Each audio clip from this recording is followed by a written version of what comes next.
Hey there, and welcome to another trip report. Today I'm in Denver, Colorado, flying Air Canada Express in business class up to Vancouver. This 3-hour flight will be on board one of Air Canada Express's newer Bombardier CRJ900s with a fully updated new cabin that I'm excited to try. Arriving at Denver International Airport just after 11 a.m., I've got 2 hours before my flight is scheduled to depart at 1 p.m. Denver Airport has one terminal named the Jepson Terminal with drop-off areas and check-in counters along the east and west edges. Air Canada check-in is in Terminal West, and on an Air Canada business class ticket I have access to the priority check-in counters. I spoke with an agent right away and received my printed boarding pass ready to head to security screening. On a business class ticket, I do receive 2 complimentary checked bags, each with a maximum weight of 70 pounds, and receiving Star Alliance priority stickers for expedited handling. However, I myself am not checking any baggage on today's flight. The architecture in the Jepson terminal is quite interesting. It looks like a circus tent from both inside and outside, but these high ceilings do help make it super bright and spacious. This main building houses check-in, security, and baggage claim for all flights, and from here travelers take an underground train to the 3 midfield concourses named A, B, and C. There's also a pedestrian walkway connecting the main building to Concourse A. There are 2 different security checkpoints, but both will get you to the same place. Air Canada check-in is closest to the North Security checkpoint, however my business class ticket allows me access to a priority line, and the TSA agent I spoke with today said that that line is only available at the South Security checkpoint. Given that the general screening line for North Security is quite long right now, I'm making the walk down to the south side to try my luck there. It's about a 4-minute walk between the security checkpoints, and here at South Security, I have access to the restricted access line as a premium passenger. Even in this line, it still took almost 15 minutes to queue and complete screening. Air Canada uses Concourse A at Denver Airport, which is the closest concourse to the Jepson Terminal. On an Air Canada business class ticket, I have access to the United Club Lounge here in Denver. And since United uses Concourse B, the United Clubs are located there as well. The train between the concourses is running every 3 minutes at this hour, and it's only a 4-minute ride from the main terminal to Concourse B. As of February 2023, there were 2 United Club lounges presently open on Concourse B, with one near Gate B32 and the other near Gate B59. I'm heading to the one near B32, which is more established and has a full-service bar. Taking a look at the departures board, my flight, Air Canada Express 8711, is departing from Gate A45 and has been delayed to 1:25 p.m., with boarding due to commence 30 minutes before departure. That gives me a little under an hour and a half to spend in the lounge. After scanning my boarding pass at the front desk of United Club West, I'm free to head in and upstairs. Taking a quick walking tour of the lounge itself, it's quite large with 2 different food buffet counters, a couple customer service desks, a full-service bar, and lots of seating. It's very busy today due to long weekend travel, but there's still some seats available. Looking at the food counters, on one side we have snacking items including crackers, fresh fruit, and cookies, and on the opposing counter we have a salad bar, beef and barley soup, and a selection of pre-made sandwiches. We also have an M&M and goldfish cracker dispenser on one end, and a coffee and tea station here as well. Back towards the front entrance of the lounge, there's a make-your-own pulled pork sandwich station, along with some chips and salsa. Overall, not a huge food offering, but at least a couple hot options, which I'm happy about. Towards the back wall of the lounge, there's a secluded business center style area, which is very full today, and we also have the bar. The drinks available are on the scannable menu, but not everything is included free of charge. Complimentary items include soft drinks, 2 house wines, Prosecco, a couple different beers, and a selection of spirits. More premium spirits, wines, beers, and hard seltzers are available for purchase. I found a seat over near the windows to relax for the next hour and get some work done. The views certainly don't disappoint, and it's pretty clear how much Concourse B is dominated by United Airlines. This United Club does have its own Wi-Fi network that's free to use, and the speeds are quite decent. 35 minutes before our revised departure time, I'm now making my way over to Concourse A. While the train is convenient and my experience with it today was flawless, it is a little unnerving not being able to walk over to your gate and having to depend on the train. Stepping off the train at Concourse A after only a 2-minute ride, the walk to my gate from here is only a couple minutes. Arriving at gate A45, boarding is already well underway. Catching a glimpse of the aircraft taking me to Vancouver today, I'll be on board this nearly 2-year-old Bombardier CRJ900 that was delivered new to Jazz Aviation in November 2020 and operates on behalf of Air Canada Express. Air Canada boards their aircraft by assigned zone number, with Zone 1 for business class and Aeroplan Super Elite members, Zone 2 for all other Aeroplan Elite status members, and Zones 3 and up for economy passengers without status. When I arrived at the gate, boarding for all zones was already underway. Stepping on board the aircraft, these CRJ900s are in a 2-class configuration, with 12 business class seats at the front and 64 economy class seats. The business cabin is in a 1-2 layout with 4 rows.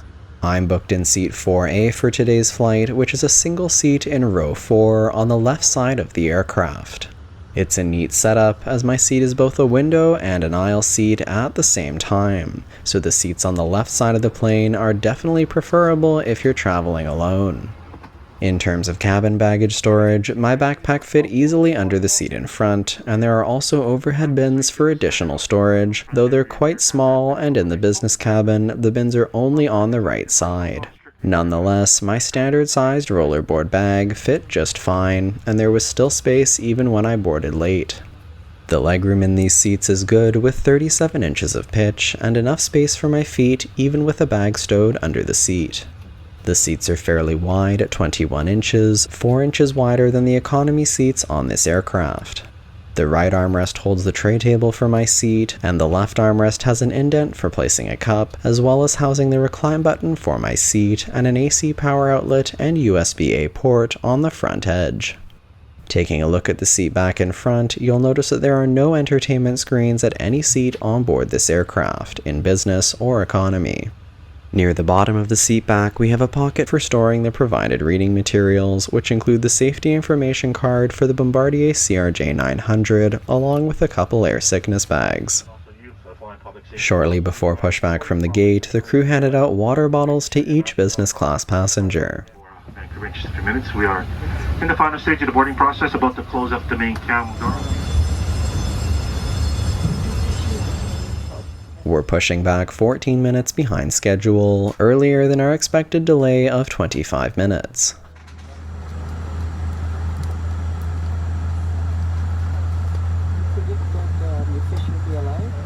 Votre sécurité est notre priorité. Prenez le temps de regarder la démonstration suivante sur les mesures de sécurité contre vos bras. There are 3 exits located on each side of the aircraft. All of these are indicated by a green exit sign. Please locate the one nearest you. And baggage, including purses and larger electronic devices, such as laptop computers, must be safely stowed.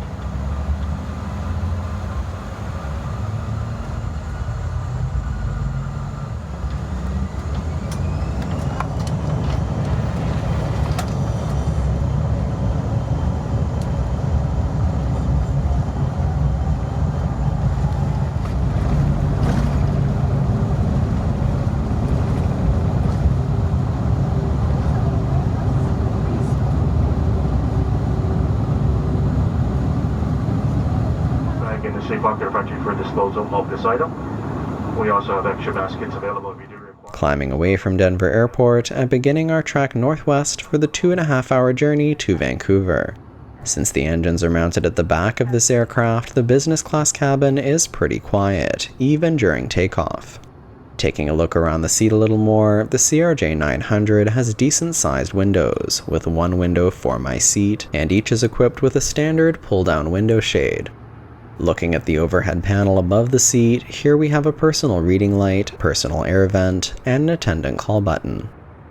Shortly after takeoff, the crew handed out the menu for the in-flight service on today's flight.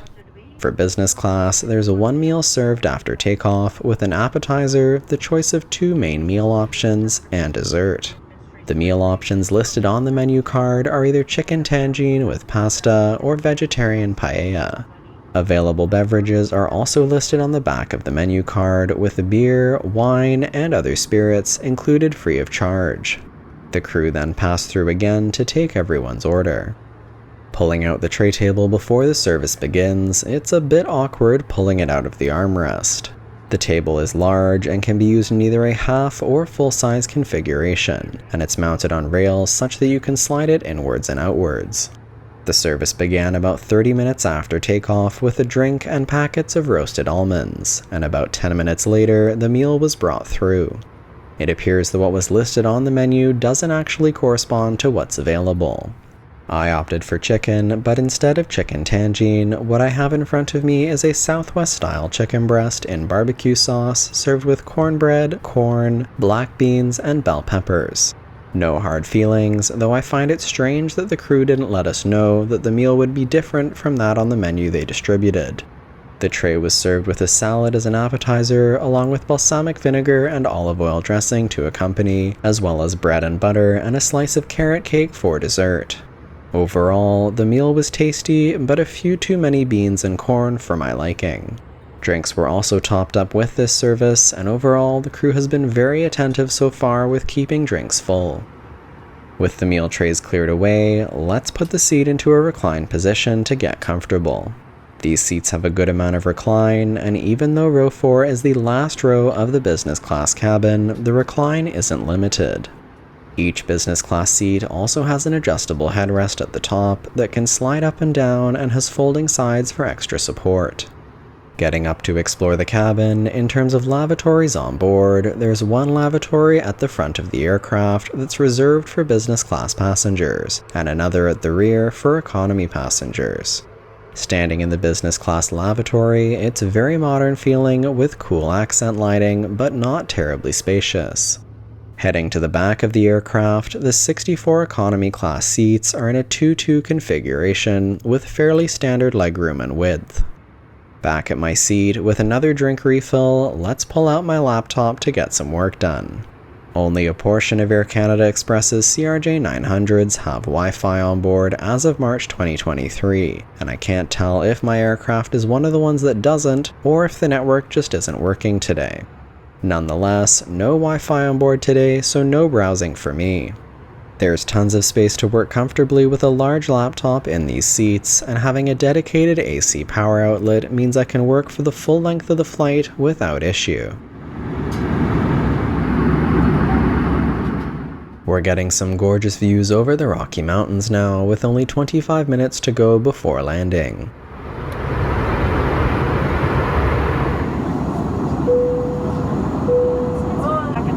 Ladies and gentlemen, be landing in Vancouver in just a few minutes. Line up permission landing insured. Your seatbelts are securely fastened. Your table tray and seat backs should be returned to their fully upright lock positions. In the case that you should carry a baggage during this flight, at this time we would ask that we stop safely again.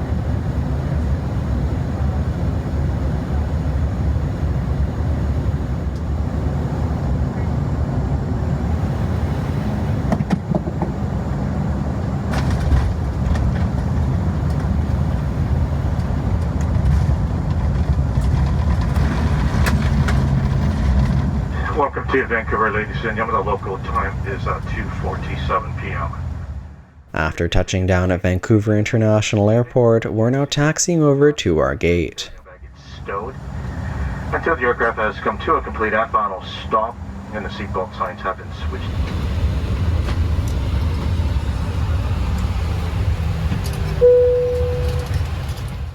After disembarking, my next stop is passport control. From Vancouver, I'm catching a connecting flight onwards to Montreal, and as a connecting passenger, I have access to a separate immigration hall from passengers whose final destination is Vancouver. The decor along the arrivals corridor towards immigration is impressive, with displays of indigenous art and sculptures lining the sides and hanging from the ceiling. At the point where connecting and arriving passengers separate, there's a flight information board and a help desk. Passport control for connecting passengers was very fast with no line, taking less than 4 minutes in total, and I'm now off to the lounge before my next flight. Thanks for joining me for this trip, and I hope you enjoyed it. Now for some comments on the experience overall. I went into this flight with fairly low expectations, envisioning a cramped regional jet and half-decent onboard service. Needless to say, my experience on board was much better than expected, with Air Canada Express's newer CRJ900s having a very modern cabin, with a feel similar to that of their brand new Airbus A220s. While the business class seats themselves appear outdated and rather boring, they are comfortable and spacious with in-seat power available.